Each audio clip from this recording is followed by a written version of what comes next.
Bienvenidos.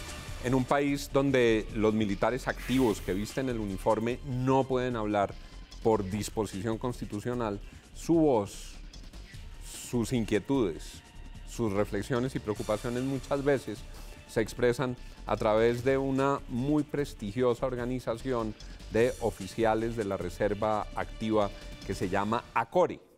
Elegido, reelegido, vuelto a reelegir. Está con nosotros su presidente, el general Jaime Ruiz. General, bienvenido. Bueno, Juan, muchas gracias. Sí, la verdad es que tocó otra vez, es un reto, ¿no? No lo dejan bajarse de esa presidencia, ahí ¿no? Las mayorías son las que deciden, ¿no? Y es el compromiso. Quería pasar al retiro, ¿no? Pero no dejaron, entonces seguiremos haciendo la tarea. Quería pasar al retiro del retiro y lo mantienen no ha podido pasar activo al en las retiro real. filas. Así es, Juan. General, le pregunto por los últimos temas de pura coyuntura, el informe de Naciones Unidas que hace muchas críticas al proceso de paz, dice que las FARC no hicieron la desmovilización adecuada de los menores, que no hubo un retorno adecuado de los menores, que no están cumpliendo en el gobierno con los compromisos en las antiguas zonas de concentración, que llegaron bandas y grupos delincuenciales y grupos armados a las zonas donde estaban las FARC antes, que el Estado hace muchas críticas, es muy crítico de las FARC, del gobierno, y también le manda su parte a ACORE. Así es, bueno, esto no es nada nuevo. Estas posiciones sesgadas de las Naciones Unidas, o no de la organización, sino de algunos de sus funcionarios, ha generado este tipo de contradicciones y conflictos.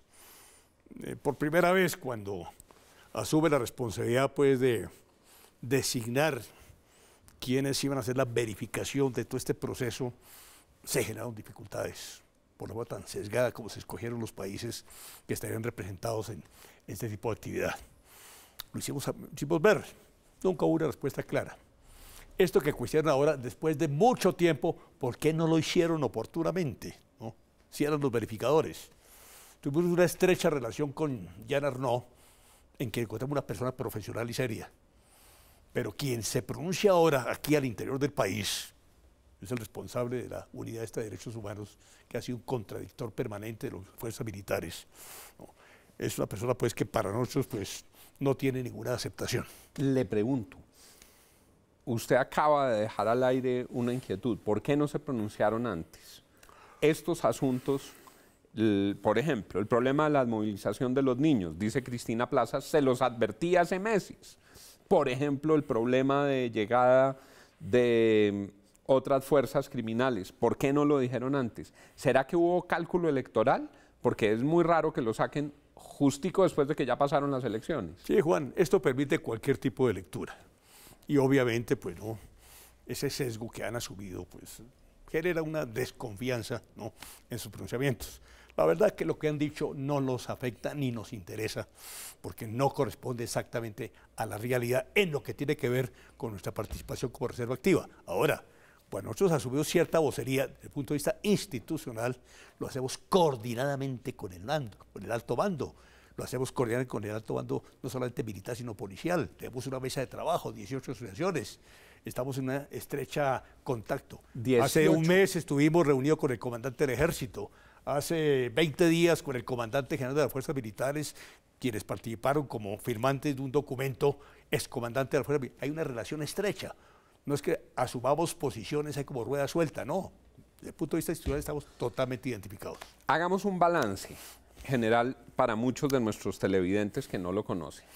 ¿Cómo le fue finalmente al Ejército, a la Armada, a la Fuerza Aérea, a la Policía en el acuerdo de paz? ¿Les fue bien o les fue mal? Pues yo creo que bastante mal. Y lo digo con mucha precisión, porque a nosotros se nos anunció por parte del comandante jefe, el presidente de la República, que nos darían plena seguridad jurídica y blindaje internacional a través de estos mecanismos de la JEP. Y resulta que con el tiempo se fueron dando una serie de situaciones que terminó pues con la escogencia de los magistrados de quienes van a juzgar. Hicimos una reclamación abierta, se lo hicimos saber al gobierno, no hubo ninguna respuesta. Este comité de escogencia que sabemos quiénes lo conformaban. 3 extranjeros directamente vinculados con organizaciones terroristas de sus respectivos países, en Argentina, en España y en el Perú, ¿no? Así pues de que la escogencia, pues obviamente no ofreció una garantía. Después vino una cuestión... En ese punto, perdóneme, me detengo solo para la conclusión. Ustedes dicen, ni el comité de escogencia, ni los escogidos dan garantías de neutralidad frente a la fuerza pública. Ninguna. Posiciones muy sesgadas, ¿no?, que no dan ninguna garantía en este sentido. Tema 1. Tema 2. Tema 2. Comisión de la Verdad. ¿No? Este mismo comité de escogencia. Nosotros postulamos 11 miembros de la fuerza pública, Ejército, Fuerza Aérea Armada y Policía Nacional, muy bien calificados, reunían todos los requisitos, no fueron considerados. Ninguno. Ninguno. Cero. Entonces, 0.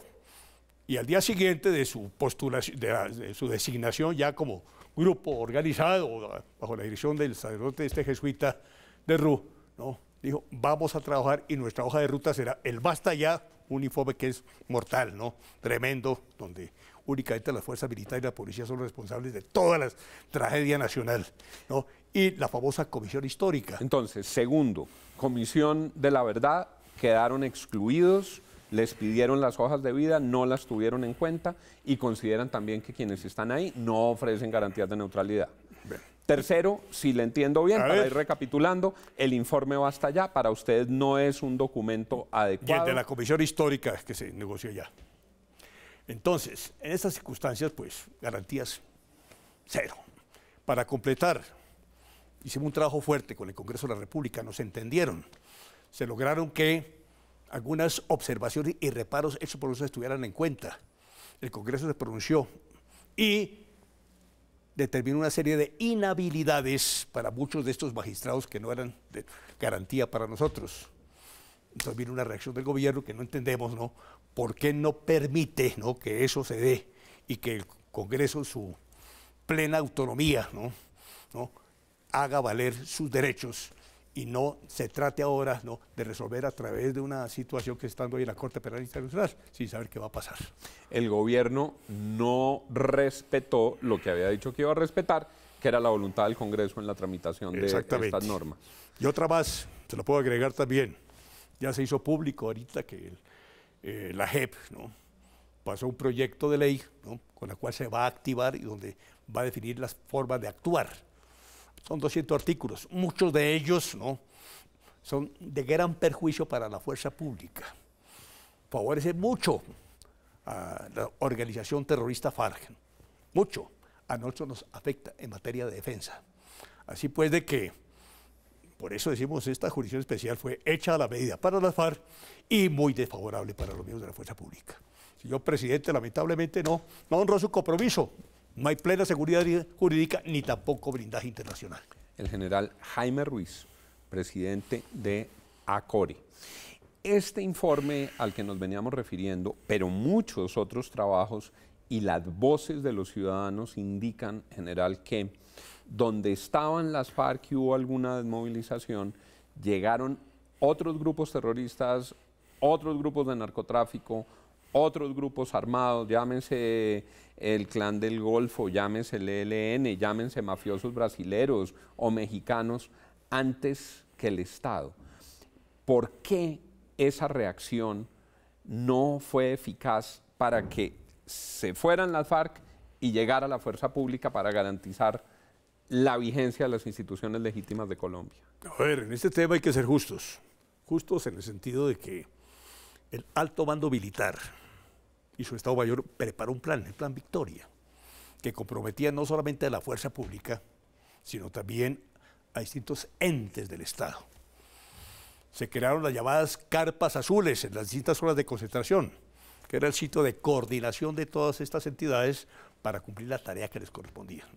Ese proceso, pues, los únicos que cumplieron con efectividad fueron los miembros de la fuerza pública. Ya están los militares y los policías. El resto de entidades del Estado que debieran estar allí no hicieron su presencia. Es decir, en el Plan Victoria llegó el ejército, pero no llegó el resto del Estado, si le entiendo bien. Así fue. Entonces el proceso de consolidación, ¿no?, debidamente planeado, muy bien calculado, ¿no?, efectivamente considerado con quienes debían participar para su correcta ejecución y cumplimiento, no se dio por esa razón. General, hay un proceso profundo de transformación de las fuerzas militares y del ejército en particular. Ustedes lo están siguiendo, ustedes han conocido ese proceso de transformación, ¿cómo lo analizan?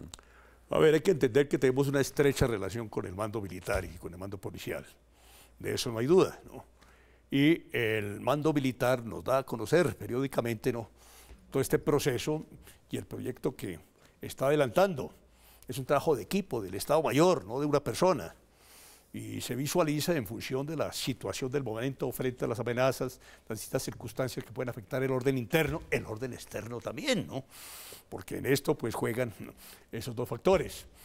Así pues de que sí, habrá necesidad pues de hacer ajustes, ¿no?, en materia de cómo aplicar la misión constitucional que le corresponde a la fuerza pública.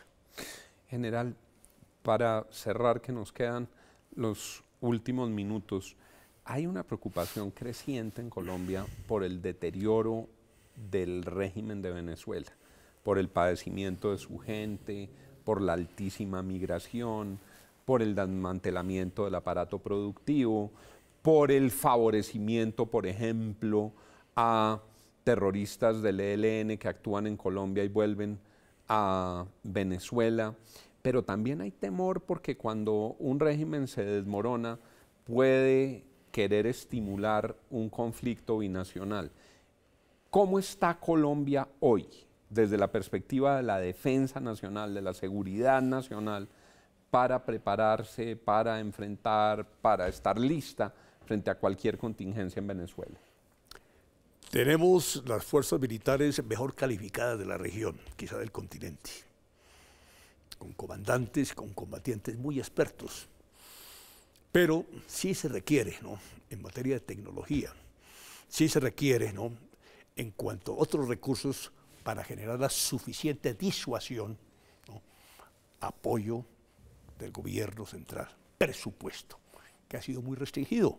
Últimamente está restringido en muchos frentes. Está limitado. Sabemos que los mandos están haciendo todo lo imposible por obtener los recursos. Hay dificultades. Entonces yo creo que en esto debe ser muy consciente el gobierno y que el Congreso de la República, algunos congresistas han estudiado el tema y ojalá que hoy que inicia nuevamente la sesión del Congreso, ¿no?, allí se exponga esta situación, porque no podemos caer en situación de inferioridad. Tenemos que tener unas fuerzas, ¿no?, suficientemente capaces, preparadas en muchos sentidos. Lo estamos ya, pero faltan recursos y necesitamos presupuesto. Oigo muchas voces ahora en la campaña política a propósito de esos presupuestos que dicen, no, como ya se firmó la paz con las FARC, quítenle el presupuesto a la fuerza pública, quítenle el presupuesto al ejército porque ya esto es distinto, porque ya no hay conflicto con las FARC. Ese es el discurso de la extrema izquierda radical de este país, ¿no? Quieren que el Estado se debilite, ¿no?, para lograr su cometido y que llegue el socialismo del siglo XXI y tengamos un país como Venezuela.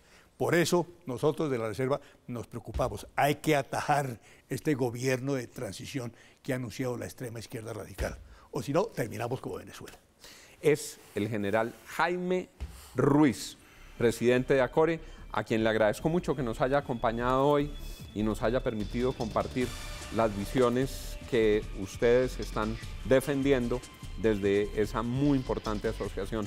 Gracias, general, por estar con nosotros. Bueno, Juan, muchas gracias y que Dios nos proteja.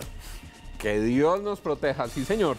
Gracias, general. Gracias a ustedes por estar con nosotros y sigan con Red Más Noticias.